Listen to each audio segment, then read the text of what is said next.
Hey you guys, welcome back to my channel for another video. Today I am sitting down to share with you guys some of what will be in our morning basket for our upcoming 2024-2025 homeschool year. I have already put up all of my kids' grade level videos, so this is something that we will be doing together in the morning. It is what I used to call morning basket. I guess we would still call it that, although it is pared down more specifically to certain subject matters because of the ages of my kids.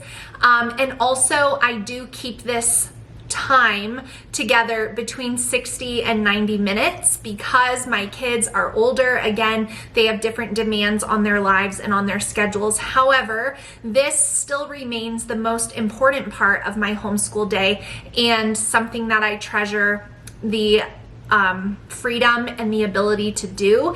And so we are hanging on to it for our next homeschool year, where I will have my 12th grader, 11th grader, 9th grader, and 7th grader. So I have some materials here. This is what we will be starting off our school year with. As the year progresses, we may add more, or we may stick with these things. We may change up how often we're doing things. I really kind of just get going and then adapt as needed. If you're unfamiliar with Morning Basket or Morning Time, you can check out a lot of my other videos to get a picture of how we do it. Morning Basket is a commonly used homeschool term, but not everyone does it in the same way. That's the beauty of homeschooling. So for me, it's largely focused around Bible. However, when I was teaching all of my kids a lot more subjects, we covered a lot more in Morning Basket. We would cover some science in Morning Basket. We would cover history. And it was just a way for me to kind of loop through multiple subjects, picture books, seasonal things, that kind of stuff. Now it's more condensed into biblical resources. And I do not read these books every single day. People always want like a particular schedule. All I can say at this point of homeschooling is I don't have a particular schedule. What I will often do is start with something and then rotate to another thing and then come back to the other thing. And I just try to move through a few books in kind of a looping fashion. So book A will start on Monday, then Tuesday will be book B, Wednesday will be book C, and then coming back Thursday and Friday to any of those. And that's just kind of how I do it.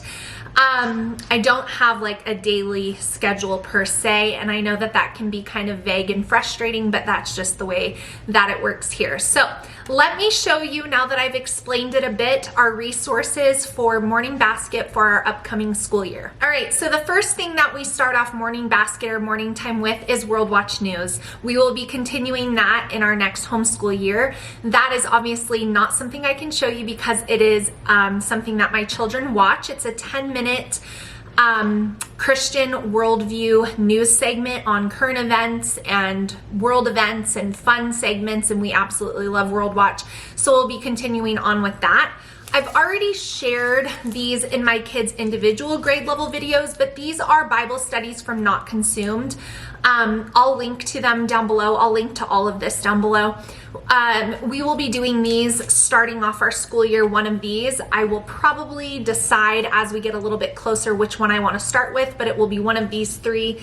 In the Garden, which is on prayer, Letting Go, which is choosing forgiveness, and Content Heart. Those are the three topics that I got, and so we will work through these starting off the year. As we finish these, we will continue on with our journables, which I didn't bring up, but they're basically copy work. We're still in Proverbs. We've been in Proverbs for a few years. It takes a long time to copy an entire book of the Bible. So those will be the Bible studies that my kids do individually. Now, starting with something that I'm going to read a page or two of in the morning time is this book called Instincts. This is Instinctive Behaviors of Humans and Animals in Creation. I got this from Master Books, and I'm really excited about this because it has essentially 81 to 82 different questions with some really great pictures on things like, how does a chemical exuded by dead bees drive the hive instinct to remove them. Like all of these really cool little factual things, or how do freshwater salmon develop new organs to cope with the saltwater? What are 12 diverse ways various birds are designed to migrate? Like all different kinds of facts. My kids through the years have absolutely loved other fact-based books, things like National Geographic and things like that, but I love that we now have a biblically accurate resource to talk about those things. And I thought that this would be really fun, especially for my older kids, but also my younger kids, because of the pictures and the subject matter. And so we will probably get through this pretty quick because I know they're going to enjoy it, but I'm going to start off the school year with this. This will probably be what I start with following the individual Bible study time. After that, I have a variety of books. Like I told you guys, we are not going to be reading all of these at one time. I will pick one or two to start my school year with, and as we finish those, I'll rotate new ones in. So the first one is a book by Edward T. Welch. This is called When People Are Big and God is Small: Overcoming Peer Pressure, Codependency, and the Fear of Man. So these type of books are the books that I enjoy reading with my kids at these ages that they are.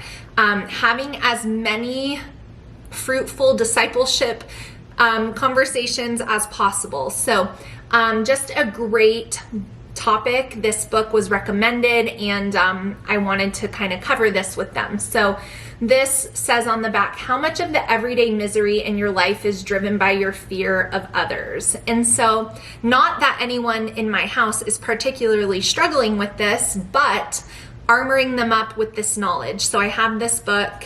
We will start with that or one of these and then rotate to those. This book right here is called The Holy War by John Bunyan, and I grabbed this at the Kansas Homeschool Convention from Generations Homeschool. So I think that we will probably read this as a read aloud together. And if it's not working for everyone, which is the reason why read alouds have gotten so difficult, then I will probably pass it off to the child that is most interested. But I did grab this with the hope of being able to read it together. I also grabbed this from Generations Homeschool. This is an older book, but it's called Created for Work: Practical Insights for Young Men. And you might be thinking, well, what about your daughters, Ashley? Well, I like reading books like these so that my daughters can know what they're looking for in a hardworking man in the future as well. And so I don't necessarily think that it only applies to boys, although there are differences in our roles. I'm not disputing that, but I think that it will be a worthy quick read for everyone involved. So I grabbed this book as well. This is one that I've had on my shelf for a while called Jesus Freaks, DC Talk, and the Voice of Martyrs. This is a book of people who have been martyred for their faith. And so I will go through this year. I wanted to do it last year and we just never got to it. So I'm making the time to go through this. Obviously, I'm not going to read this every day. That could kind of get a little tough, but I do want to cycle through this. Another book that will be in Morning Basket at some point this school year is Trial and Triumph: Stories from Church History. This one I'm really excited about. Two of my good friends recommended this to me for my kids' ages, and it says Christianity is a faith in love with history. God took on human flesh and dwelt among us. The Spirit carried that divine work over centuries, providing courage and maturity amid our imperfections. And this was written by Richard Hanula. So I'm excited to read this with my kids. And then the last book that I got, at least for now, is this book called Do Hard Things: A Teenage Rebellion Against Low Expectations by Alex and Brett Harris. This is real stories from young people who took the challenge. So basically, this is not a biblical book at all. This is just a book about kind of how people have really low expectations of teenagers, and there's always kind of like this tone of, you know, like the next generation. Oh my goodness. And I don't want my kids to grow up with that narrative even in the back of their minds at all. And so oh, it actually is biblical. I apologize. Someone recommended this to me that I know that she shares a lot of secular resources, but this one actually is, because it says, Alex and Brett Harris are leading the charge in a movement of Christian young people who are rebelling against the low expectations of their culture and choosing to do hard things for the glory of God. So this is a book that I want to read with my kids, and probably one that I will start off our year with, because everyone will be motivated and excited at that point, and I think that that will be a really fruitful book. And the last thing that I am going to go through in Morning Basket this year is the 50 States geography series from Campfire Curriculums. We're going to go ahead and start with New England, and I'm excited about this. This is something that I've never done, like a specific geography curriculum study with all of my kids, and so it's just like, just because you have a senior doesn't mean she can't learn about the history of different states. And so I think it'll be fun. So we're going to go through this, and I have the other unit in here, which is the Mid-Atlantic, ready to go for once we get through the first few. So that is everything that I am going to go through in Morning Basket with all of my kids. Now this course right here is World Religions and Cults from Master Books. I shared this in my high schoolers, my oldest two, their individual curriculum videos, because this is for them. I'm not going to go through this with my younger two. So my 9th and 7th grader will not go through this with me this year.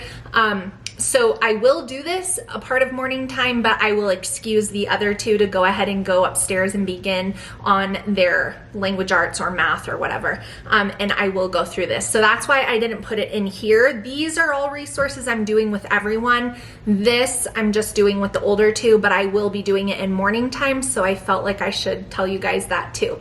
So that is everything that I have chosen, with the exception of a daily gratitude journal. I will be ordering those soon, and I'll share the one that I choose and link to it down below. I just do very simple ones from Amazon, and I just like my kids to start off their day thinking about something they're thankful for.